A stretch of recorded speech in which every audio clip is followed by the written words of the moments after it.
Right, let's rattle through the next set of UFC predictions, which are going on the 1st of October.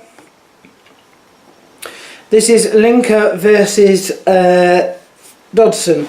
I think that John Linker will probably win here.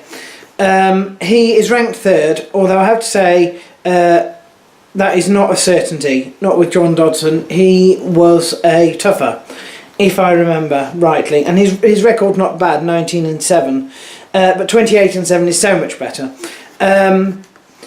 It's going to be a war on their feet according to statistics, but with a good likelihood of it ending in decision. The next match is Will Brooks versus Alex Oliveira. Will Brooks is ranked 11, but has a remarkable record, 18-1. 14-3 for his opponent. His opponent's probably going to try and get a win on the feet, whereas Will Brooks, if he wins, he's going to probably coast to decision. Not sure who I'd go for on that. Probably Will Brooks statistically. Bobby Green is fighting Joshua Berkman, who has been around since the dawn of time. 29-13 versus 23-7. It's probably going to be a Bobby Green win here. His area of strength, according to this, statistically speaking, is on the feet, but I suspect it will probably go to decision. Lewis Smolka and Brandon Moreno. Don't know anything about Brandon Moreno. It hasn't even got a picture here. But according to statistics, 73% of his finishes are on the ground. 11-3 is his record. 11-1 for Lewis Smolka, who is ranked 9th. I shall go for him on that. Henrique da Silva and Joakim Christensen. I don't know. There's no picture for Joakim at all, with a 13-3 record. Henrique has a perfect record of 11, but absolutely everything is 100% stand-up. I don't know. Hacron Diaz and Andre Fili.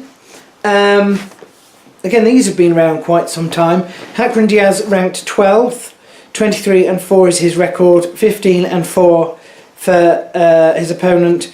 This is probably going to be stand-up versus groundsman, with Andre Fili on the feet. But Hacron Diaz also has rather a lot of finishes, according to this, by decision. I will go for Hacron Diaz, but this one could be an interesting one. That one could be a good match. Shamil Abdurka versus something, and Walt Harris. No idea on that. No idea at all. Keita Nakamura and Eliseo something else. Don't know that one either. Don't know them. Let's go to the bottom of the card. Nathan Marquardt and Tamden McCrory. What on earth are they doing at the bottom of the card? I suspect it's got something to do with trying to market this UFC Fight Pass thing, because it puts a good name on the bottom of the card. The bottom of the card here is for ease of watching for certain sections of the fan base. I suspect that is what that is about, because those two really should be at the very, very top of the card. It's also quite an interesting one, this one. Tamden McCrory, I think he's had a recently hard time, possibly, if I remember rightly. 57% stand-up. Whereas Nathan Marquardt, statistics are not, they don't do justice here. They look like they're evenly spread, almost a third apiece, but he's actually extremely good on the ground. And this one's going to be fascinating. I err towards Nathan Marquardt, but I hope that Tamden McCrory wins it. The next one. Jonathan Wilson and Ion Cutelaba or something.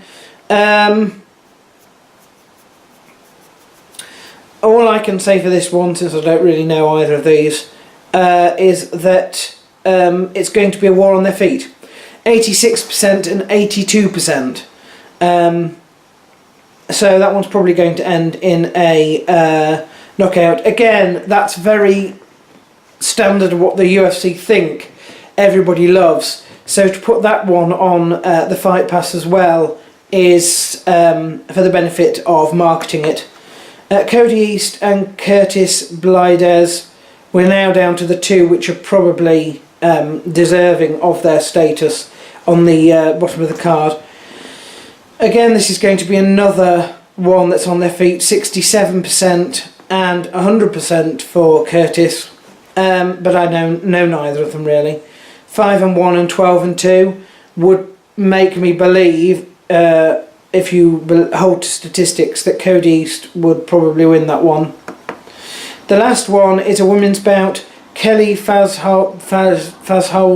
and Ketlin Vieira. Perfect 6 for her. This one is actually going to be a war on the ground according to statistics. 100% for Kelly and 50% for her opponent, who doesn't even have a picture here.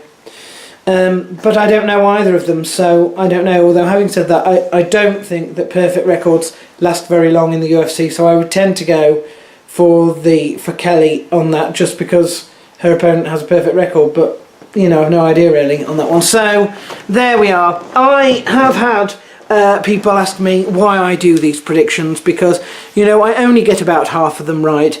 I got a lot more of them right when I was more into it and I knew more of the people, you know, several years ago. Now interest is waning. I sort of do it for fun really, so don't take my word for it, but yeah, I sort of do it for fun, and because I've done it for so long, why not? It is an interest of mine. It might be declining, but it is an interest, so you know, as long as it lasts, you'll have them. And next week, of course, you will also have fighter of the cards for this month of September. So that's something to look forward to as well, isn't it?